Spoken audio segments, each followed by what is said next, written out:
Universal logic পাওয়ার থেকে আজকে নিয়ে এসেছি আমি তোমাদের বৈশিষ্ট্য, হনুমানের বৈশিষ্ট্য। হ্যাঁ, হনুমানের বৈশিষ্ট্য সম্বন্ধে তোমাদের সাথে আজকে কিছু আলোচনা করব, যেগুলি তোমরা অতি অবশ্যই মন দিয়ে শুনবে এবং শুনলে তোমাদের আশা করি অনেক উপকার হবে। হনুমানের অনেক গুণাবলী রয়েছে, যার মধ্যে অন্তর্ভুক্ত চিরঞ্জীবী বা অমর। রামায়ণ এবং রামকথার বিভিন্ন সংরক্ষণের বলা হয়েছে, রাম এবং লক্ষ্মণের মৃত্যুর ঠিক আগে শেষের দিকে হনুমান অমর হওয়ার আশীর্বাদ পেয়েছিলেন। তিনি চিরকাল মানব জাতির অংশে হয়ে থাকবেন এবং রামের কাহিনীও বেঁচে থাকবে। দেবতারা সর্বদাই সেই কাহিনী বর্ণনা করে থাকেন। এইভাবে তিনি চিরকাল বেঁচে থাকবেন। এবার আমরা আসি ব্রহ্মচারী, আত্মসংযমী, যিনি নিজের কামনা নিয়ন্ত্রণ করেন এবং ইন্দ্রিয় ও জাগতিক বাসনার ক্ষেত্রে শৃঙ্খলা পালন করেন।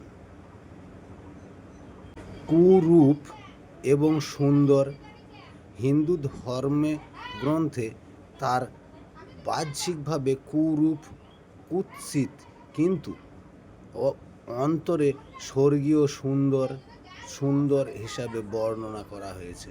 হনুমান চালিসায় তাকে গলিত সোনার মতো বর্ণ, কাঞ্চন বরণ বিরাজ, সুবাস, সুদর্শন হিসাবে বর্ণনা করা হয়েছে। কামরূপী মহাকাব্যিক আখ্যানে হনুমানকে আকার পরিবর্তন করতে সক্ষম হিসাবে বর্ণনা করা হয়েছে। তিনি ইচ্ছামতো খুব ছোট বা বিশাল হতে পারেন। তিনি এই বৈশিষ্ট্যটি ব্যবহার করে লঙ্কায় বন্দী অপহৃত সীতাকে খুঁজতে গিয়ে ছোট হয়ে লঙ্কায় প্রবেশ করেন। পরবর্তীতে সীতাকে তার অলস শক্তি দেখানোর জন্য তিনি উদ্দীপ্তে জ্বলন্ত এক পর্বতের আকার ধারণ করেন। শক্তির দিক থেকে হনুমান অসাধারণ শক্তিশালী। তিনি যে কোনো কারণে যে কোনো বোঝা তুলতে এবং বহন করতে সক্ষম। তার এই গুণের জন্য তাকে বীর, মহাবীর, মহাবল এবং অন্যান্য নামে ডাকা হয়। রাম ও রাবণের মহাকাব্যিক যুদ্ধের সময় রামের ভাই লক্ষ্মণ আহত হন। শুধুমাত্র হিমালয়ের একটি নির্দিষ্ট পর্বতে পাওয়া একটি ভেষজের দ্বারাই তাকে সুস্থ করা এবং তার মৃত্যু রোধ করা সম্ভব ছিল। হনুমান লাফিয়ে সেই পর্বতটি খুঁজে বের করেন। রামায়ণ অনুসারে সেখানে হনুমান দেখতে পান যে পর্বতটি অনেক ভেষজপূর্ণ।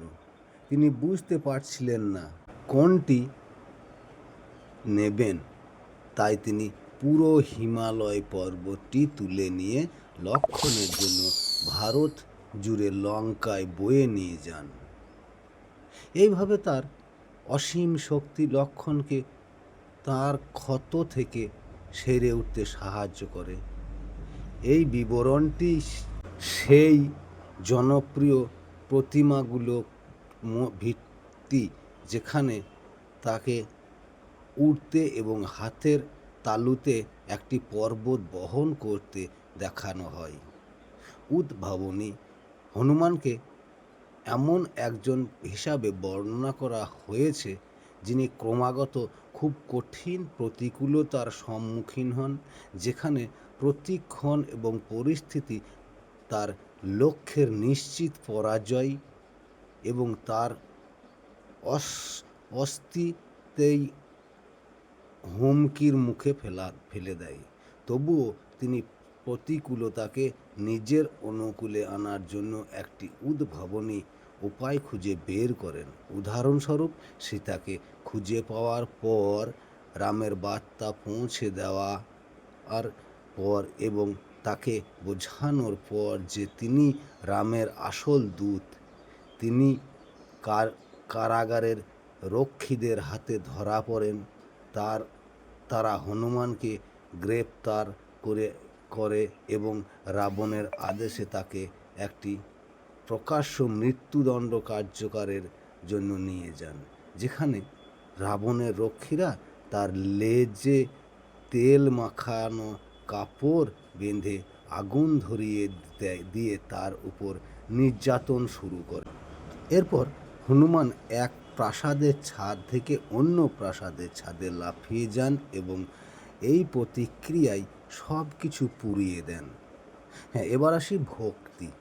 হনুমানকে রাম ও সীতার আদর্শ ভক্ত হিসাবে উপস্থাপন করা হয়েছে। ভগবত পুরাণ, ভক্তমালা, আনন্দ রামায়ণ এবং রামচরিত মানসের মতো হিন্দু ধর্মে তাকে প্রতিভাবান, শক্তিশালী, সাহসী এবং রামের প্রতি আধ্যাত্মিকভাবে নিবেদিত একজন হিসাবে উপস্থাপন করা হয়েছে। রামায়ণ এবং রামচরিত মানসের মতো রামের কাহিনীগুলি নিজেরই আদর্শ গুণ এবং করুণাময়ী পুরুষ রাম ও নারী সীতা এর হিন্দু ধার্মিক ধারণা উপস্থাপন করে, যার ফলে হনুমানের জন্য যেখানে নির্ধারিত গুণাবলীর প্রেক্ষাপট তৈরি হয়। পণ্ডিত যজ্ঞ মধ্যযুগের শেষের দিকের এবং তার পরবর্তীকালের ধর্মগুলিতে, যেমন তুলসীদাসের লেখায় হনুমান গুণাবলীর মধ্যে রয়েছে হিন্দু ধর্মের বেদান্ত দর্শন ও বেদ পণ্ডিত, একজন কবি, বহু বিদ্যা বিষাদর, ব্যাকরণবিদ এবং একজন অসাধারণ গায়ক ও সঙ্গীতজ্ঞ। বাধা হরণকারী ভক্তি সাহিত্য হনুমান হলেন বিঘ্ন হরণকারী। হ্যাঁ, রোগ, ব্যথা ও দুঃখ নিরাময়কারী। ভক্তদের সকল প্রকার রোগ, ব্যথা ও দুঃখ নিরাময় করেন। অসুর, অশুভ এবং নেতিবাচক শক্তির বিনাশকারী। ভূত, অশুভ আত্মা এবং দুষ্ট মানুষের মতো নেতিবাচক প্রভাব থেকে মুক্তি পাওয়ার জন্য হনুমানের পূজা করা হয়। হনুমানের নিম্নলিখিত নামগুলি এই গুণাবলীর কয়েকটি বর্ণনা করে। রক্ষ বিধ্বংসকারক, অশ্ব হস্ত্রে, 10 গ্রীব, কুন্তলা, লঙ্কিনী ভঞ্জন,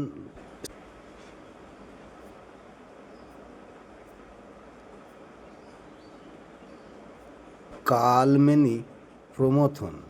শ্রীরাম এবং তার নিজের ভক্তদের রক্ষা ও ত্রাণকর্তা। রামসভায় দ্বারা রক্ষক এবং ভক্তদের ভিক্ষুক। শ্রীরাম এবং তার নিজের ভক্তদের রক্ষক এবং ত্রাণকর্তা। হ্যাঁ, রামসভায় দ্বারা দ্বারকক্ষ এবং রক্ষক এবং ভক্তদের রক্ষক ও ত্রাণকর্তা। পঞ্চমুখী বা পঞ্চমুখ যখন তিনি তার উগ্র রূপ ধারণ করেন। পূর্বমুখী হনুমানের মুখ অঞ্জনেয়, যা মনের পবিত্রতা এবং সাফল্য প্রদান করে। দক্ষিণমুখ নরসিংহ মুখ, পশ্চিমমুখ গরুড়ের মুখ, উত্তরমুখ বরাহের মুখ এবং আকাশের দিকে উপরের দিকে মুখ করা অশ্বমুখ।